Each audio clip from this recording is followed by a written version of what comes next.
better.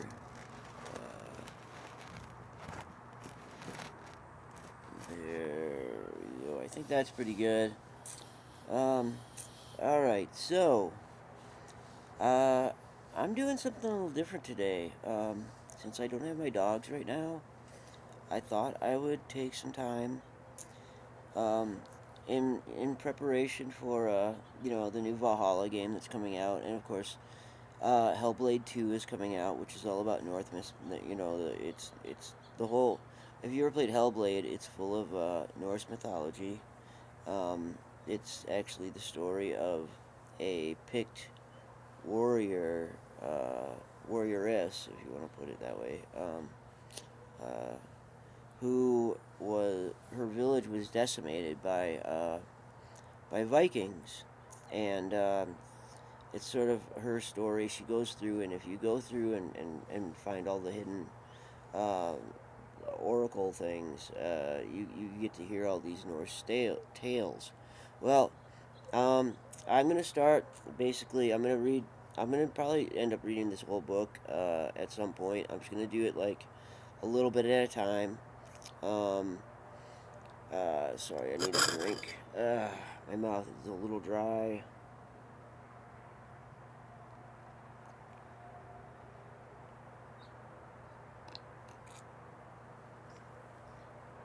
So, I thought I would sort of start off here. Let me. Dang it. I can't tell where a good spot is for me to put myself. Um. Okay, so I figured the way I would start off with is just an introduction to the gods. So I'm just gonna start here. This is called, well, technically the chapter is called the players, which would be, the gods. So um, here we go. Let's get started on this. Many gods and goddesses are named in Norse mythology. You will meet quite a few of them in these pages. Most of the stories have, however, uh, most of the stories we have, however, concern two gods, Odin and his son Thor, and Odin's blood brother, a giant son called Loki, who lives with the Aesir in Asgard. Now, there's two separate god uh, groups. There's the Aesir and the Vanir. Now, the Vanir are a older group of gods. It's thought that um, that there was probably either two separate groups of people who uh, got into a fight, and in order to settle the differences, they created a group mix of. What's up, Tobin? I'm doing well. I'm going to be reading some Norse mythology and talking a little bit about it. Um, this is something that is to me very interesting, and it's something that you know. Growing up in Wisconsin, I'm Norwegian. I was named after my grandfather. My name's Matthew Loris Anderson. Loris Anderson is my grandfather's name, and that is that, trust me, that's an extremely Norwegian name. So so there was these two groups of there's two groups of gods. There's the Vanir and the Aesir. The Vanir are the older gods, and and it's assumed that when the Vikings conquered this other group of people, they decided to assimilate the gods into one group. So Freya and Freya and Frigg are actually not Asir. They're Vanir gods who were as sort of an exchange, given the given seats at the table in Asgard.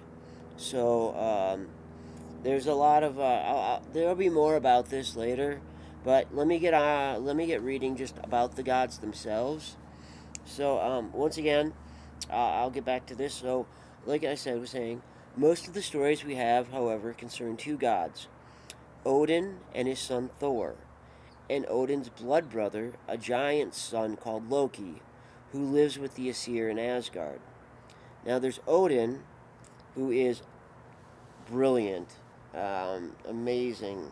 Um, like, if the only thing you know about the gods are from Marvel Comics, you're gonna learn a very different viewpoint. Thor is closer to the Hulk. He's kind of like this stupid guy who just smashes. Um, like like Thor is not the brightest one there is. He gets tricked by Loki all the time, and Loki's a frost giant. Um, he actually when Ragnarok comes, he plans to side with the giants, um, and they everybody knows this. Because he was taken in by Odin to be Thor's blood brother, he has a seat in Asgard also. It's part of it's sort of a truce thing. They're trying to keep the peace between the giants and the and the and the Aesir. There's a lot of different I'll get into more of this. There's a lot of different um, areas that exist in the tree of life. Um, and There's the elf kingdom, and everybody has their own little kingdom itself. They all sort of meet up in Asgard. Um, and then there's like the frost giant area. They have their own kingdom and their own king and all that stuff. But let me get on with this. So Odin. Odin is the highest and the oldest of all the gods in of all the god. Okay, the highest and oldest of all the gods is Odin. Odin knows many secrets.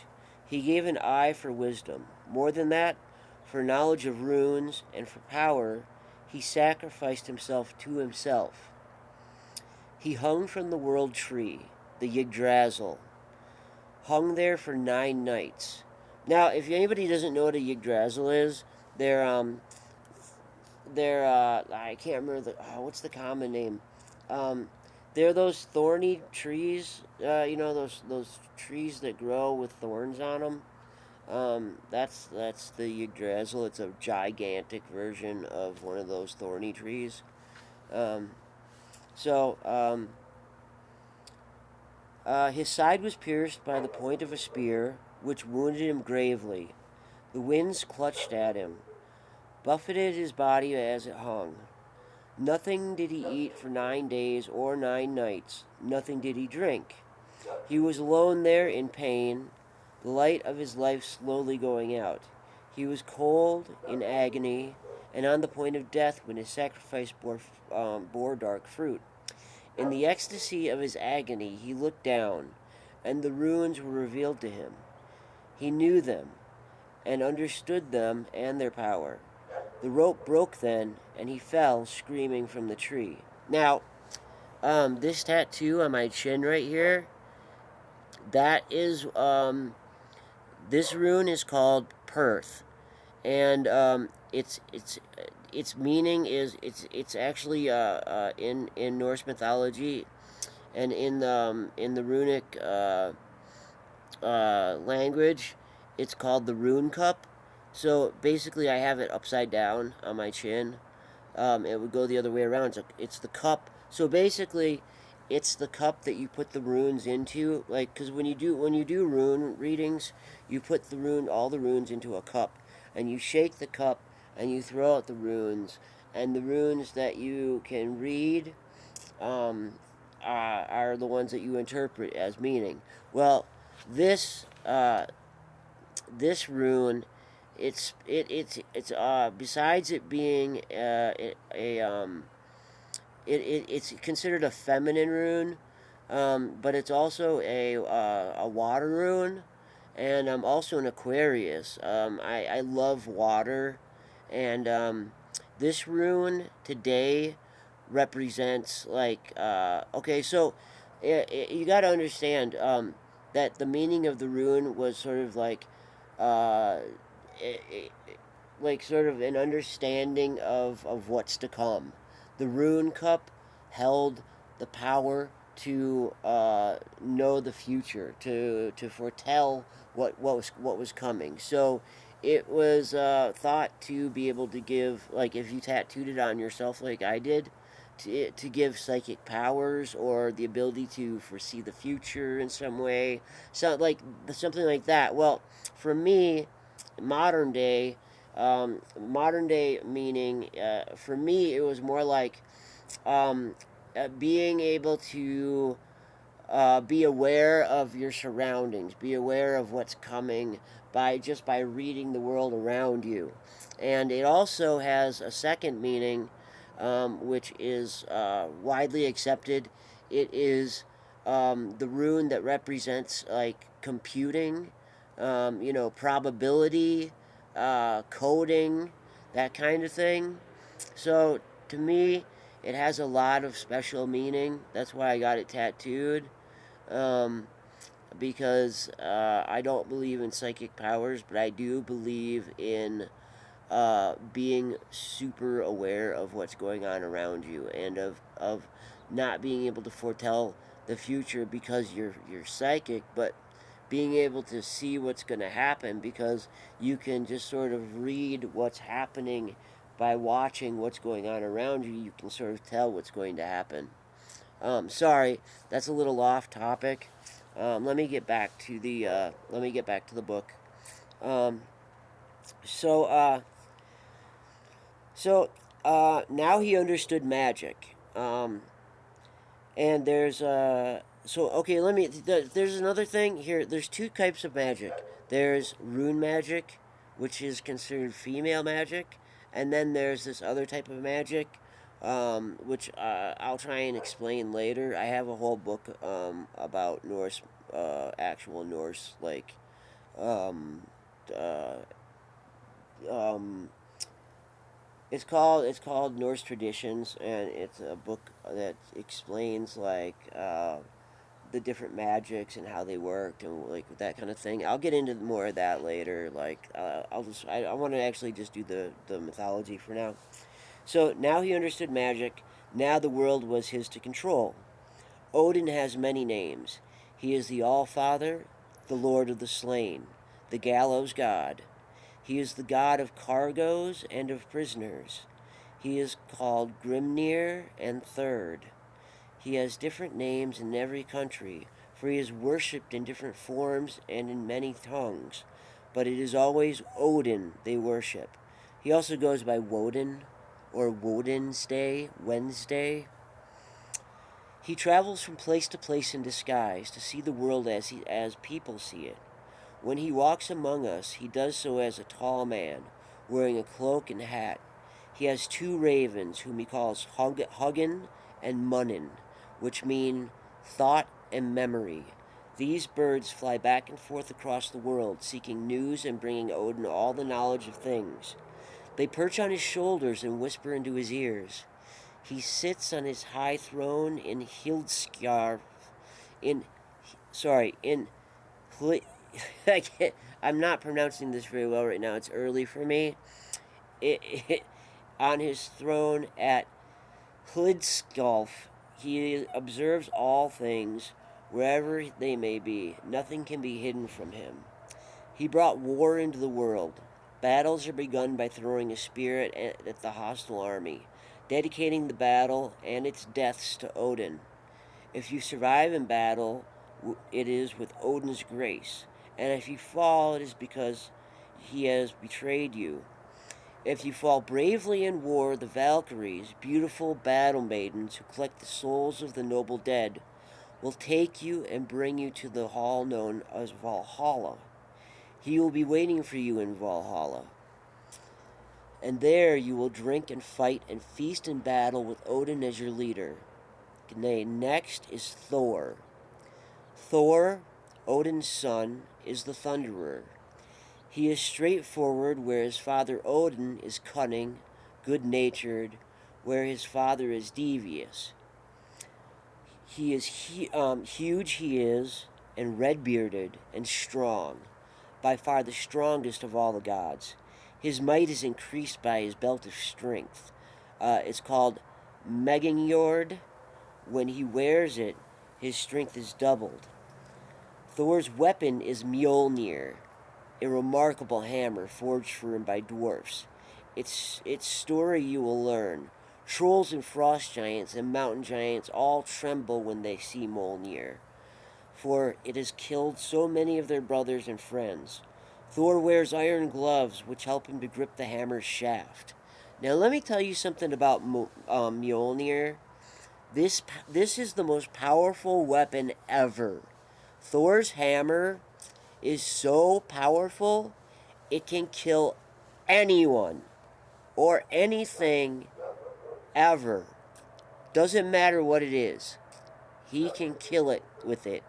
And not only can he throw it and it comes always back to his hand, but when he throws it, anything it touches dies instantly. That's its power. So Thor can literally kill anything he throws his hammer at. It only has to barely graze whatever he throws it at, and his hammer kills it. Mjolnir is so incredibly powerful that they have to, like, basically for like video games and stuff, they have to take its power away because it's incredible. I mean, he is the giant killer. He's the only one who can actually, like, the giants tremble in fear of him because they know what he can do with Mjolnir. They've tested him, and the stories you'll read, and I'll read, you'll see how they test him and how scared they are of him because of the tests. Okay, so Thor's mother was Jord, the earth goddess. Thor's sons are Modi, the angry, and Magni, the strong. Thor's daughter is Thrud, the powerful. His wife is Sif, of the golden hair. She had a son, Uller. Sorry, it's Uller. I'm pronouncing it wrong. Uller, before she married Thor, and Thor is Uller's stepfather. Uller is a god who hunts with bow and with arrows, and he is the god with skis. Thor is the defender of Asgard and of Midgard. There are many stories about Thor and his adventures. You will encounter some of them here. A lot of the stories have just been lost from over time because the Vikings, even though they had runic alphabet, didn't really write, and most of them didn't know how to write at all. Most of them could barely, like, scratch together. Like, basically they would scratch, like, onto their weapons and their armor. They would make what are called bind runes, which are magical. Basically, like, it's basically like a magical spell that you write. And what you do is you take a bunch of runes that have these meanings that you want, and you place them on your weapon. Like, so you might put, like, I can't, like, if I had the book of runes with me, I could explain it better. But you might put, like, 3 runes together. That one would mean, like, strength, victory, and invulnerability or something like that. You know what I mean? And so you would inscribe that onto your shield, or you would inscribe something else, some similar onto your sword or your axe. Um, like, I love that magic. That's the kind of magic that I'm interested in. I don't believe in magic, but I do and plan on getting more more rune tattoos, and I want to create my own bind runes. Like, that's the thing about this kind of magic, is that it's it anybody can practice it, and it can be used by anyone, and you can create it all your own because it's up to your interpretation. And so you can create any bind rune you want, and you can make them look as cool as you want. or however, you know what I mean, like however you want to do it. I mean, there's lots of examples of them. The runic alphabet is about 28 letters, and it's called so this rune is called Perth. Um, the runic alphabet is actually called uh, I can't remember the name of it right now. It's basically like they take because the runic runes are not it they're, how they look doesn't really matter. They're phonetic. It's a phonetic alphabet. So if you were gonna write your name, you wouldn't write it like according to like basically how like what might look like my name Matthew. It wouldn't be Matthew at all because you have to find runes that would be like th ooh. So that would be like the runes you'd have to find to spell my name. It's so it's a little different, you know. There's a lot of there's a lot of alphabets that still exist today that are phonetic. Um, the Chinese alphabet is phonetic. It's not based on like our alphabet is not exact. It's not really phonetic because our symbols, um, each symbol represents a specific sound, and so you can. Whereas the Chinese characters um, have. It's hard to explain. It's been a while since I've taken linguistics. You know what? Let me just get back to reading instead of trying to talk about crap that doesn't matter. Okay, so let's talk about Loki here. Um, Loki is very handsome. He is plausible, convincing, likable, and far and away the most wily, subtle, and shrewd of all the inhabitants of Asgard. It is a pity, then, there is so much darkness inside him, so much anger, so much envy, and so much lust. Loki is the son of Laufey, who was also known as Nal or Needle because she was slim and beautiful and sharp. His father was said to be Farbaughty, a giant. His name means he who strikes dangerous blows, and Farbaughty was as dangerous as his name. Loki walks in the sky with shoes that fly, and he can transform his shape so that he looks like other people or change into animal form. But his real weapon is his mind. He is more cunning, subtler, trickier than any god or giant. Not even Odin is as cunning as Loki. Loki is Odin's blood brother. The other gods do not know when Loki came to Asgard or how. He is Thor's friend and Thor's betrayer. He is tolerated by the gods, perhaps because his stratagems and plans save them as often as they get them into trouble. Loki makes the world more interesting but less safe. He is the father of monsters, the author of woes, and he's the sly god. Loki drinks too much, and he cannot guard his words or his thoughts or his deeds when he drinks. Loki and his children will be there for Ragnarok, the end of everything, and it will not be on the side of the gods of Asgard that they will fight. Okay, so before the beginning and after. Um, I am going to read this one last thing, and then I am going to get to my Sea of Thieves Sunday.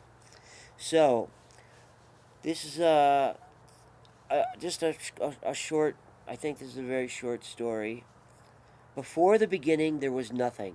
No earth, no heavens, no stars, no sky, only the mist world, formless and shapeless, and the fire world, always burning. To the north was Niflheim, the dark world. Here, elven poisonous rivers, el- here, elven poisonous rivers cut through the mist, each springing from the same well at the center of it all. The roaring maelstrom called Heavengimelmere I said that wrong. It's Vergelmir. Niflheim cloaked everything, hung heavily. Oh, Niflheim was colder than cold, and the murky mist that cloaked everything hung heavily. The skies were hidden by most, and the ground was clouded by the chilly fog. Sorry, you'll have to excuse my reading. I haven't read in a while, and like I said, my mouth is dry. I think it's from my medication.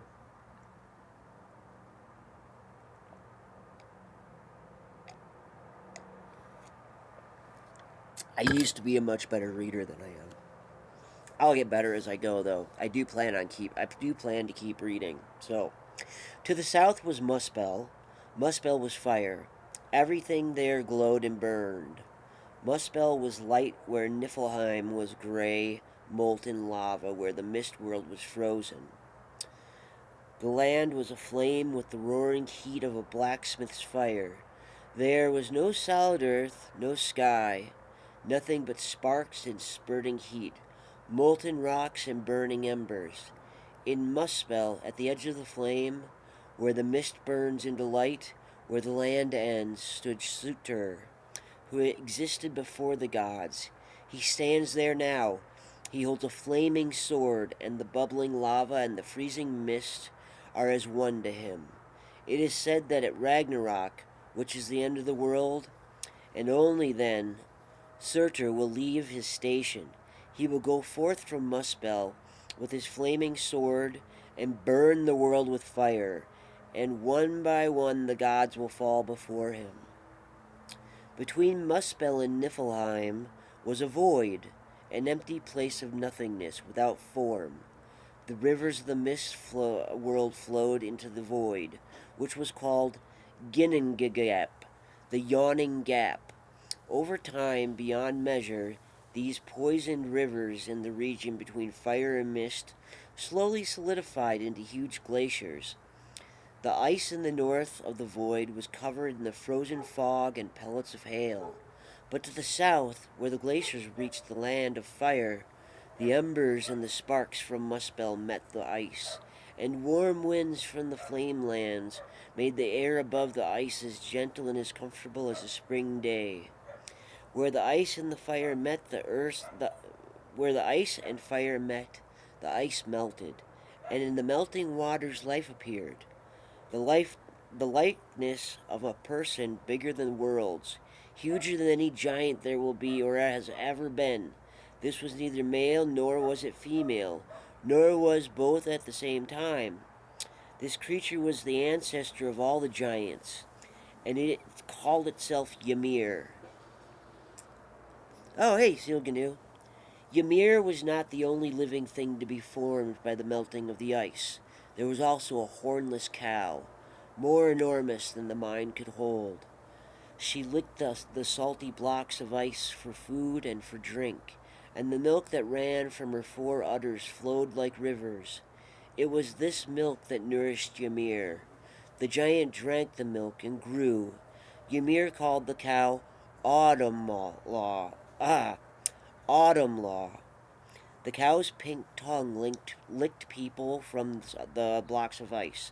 The first day only a man's hair, the second his head, the third day the shape of a whole man was revealed.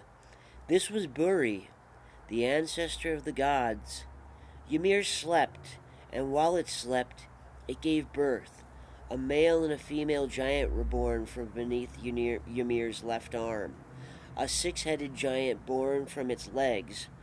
From these, Ymir's children, all giants are descended. Buri took a wife from among these giants, and they had a son whom they called Bor.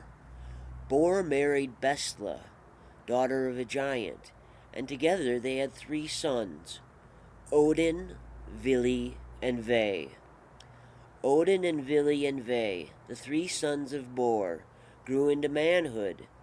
They saw as they grew far off the flames of Muspel and the darkness of Niflheim, but they knew that each place would be death to them. The brothers were trapped forever in Ginnungagap, the vast gap between fire and the mist. and might as they well have been nowhere. Oh, they might as well have been nowhere. There was no sea and no sand, no grass nor rocks, no soil, no trees, no sky, no stars. There was no world, no heaven and no earth. And at that time, the gap was nowhere, only an empty place waiting to be filled with life and with existence. It was time for the creation of everything. Ve and Vili and Odin looked at each other and spoke of what was needful to do. There, in the void of Gingungagap, they spoke of the universe, and of life, and of the future. Odin and Vili and Ve killed the giant Ymir. It had to be done. There was no other way to make the worlds. This was the beginning of all things, the death that made all life possible. They stabbed the great giant.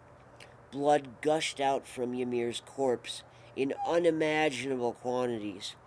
Fountains of blood as salty as the sea and gray as the oceans gushed out in a flood so sudden, so powerful, and so deep that it swept away and drowned all the giants.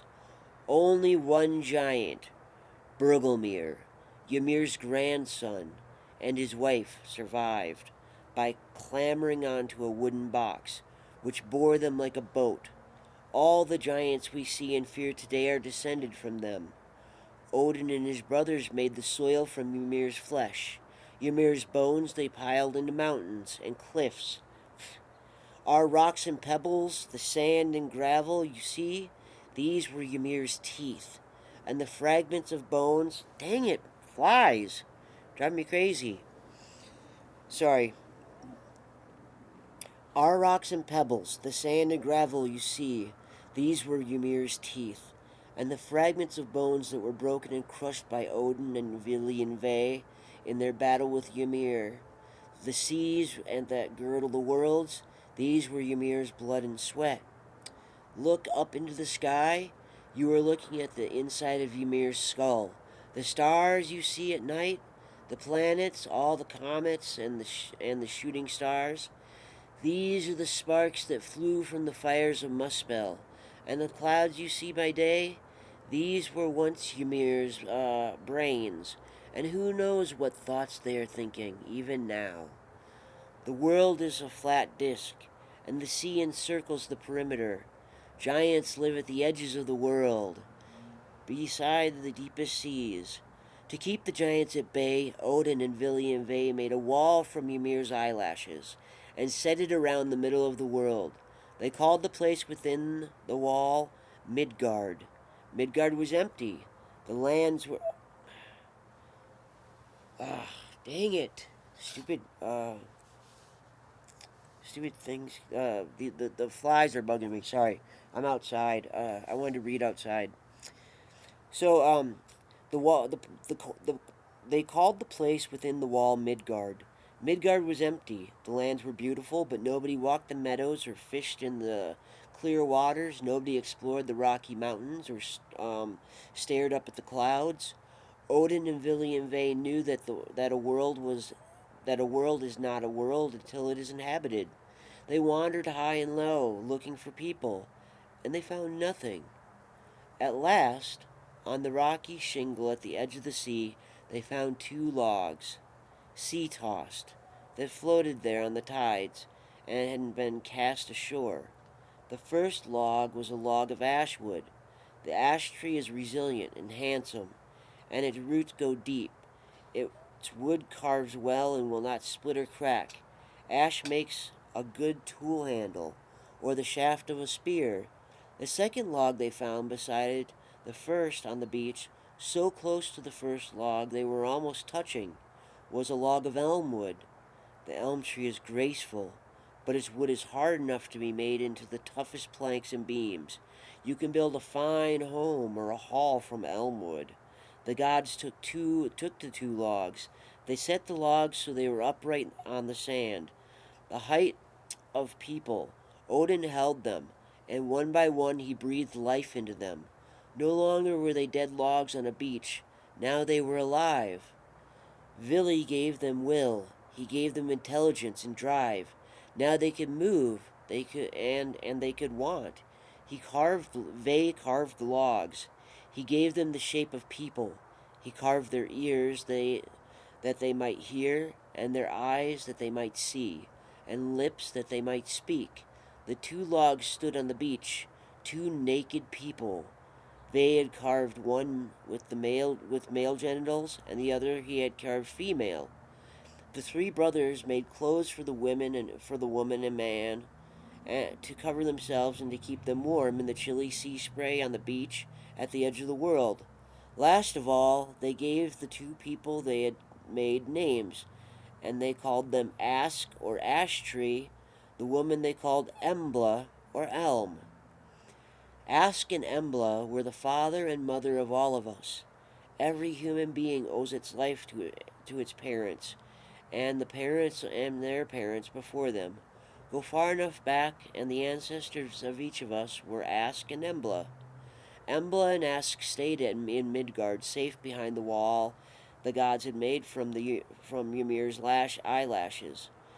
In Midgard, they would make their homes, protected from the giants and monsters, and all the dangers that waited in the wastes. In Midgard, they could raise their children in peace. That is why Odin is called the All-Father, because he was the father of the gods, and because he breathed of life into our grandparents. Whether we are gods or mortals, Odin is the father of us all. So, there we go. That is the origin story of the northern of the north of the north of the north sorry of the northern traditions. That's the there it is. So the next one is called Yggdrasil and the Nine Worlds, and that is sort of like a further going. Now I'm going to stop here so that I can play Sea of Thieves, but um, I think every Sunday I will do another chapter from the book. And eventually, of course, we'll get to the cool stories, which we all want to hear about Thor and Odin and Loki and their adventures and all that stuff. So, but I want to give an overview of all of it so that you have a full understanding of the entire like traditions of the northern peoples, and sort of share a bit of my ancestry with people. And whoever the one viewer was that stuck it out, thanks. I appreciate it. Um, I will be going to play Sea of Thieves now with Seal Ganu's son and his wife. So if you want to join in on that, please feel free. And of course, I'm going to make a copy of this and save it and send it to.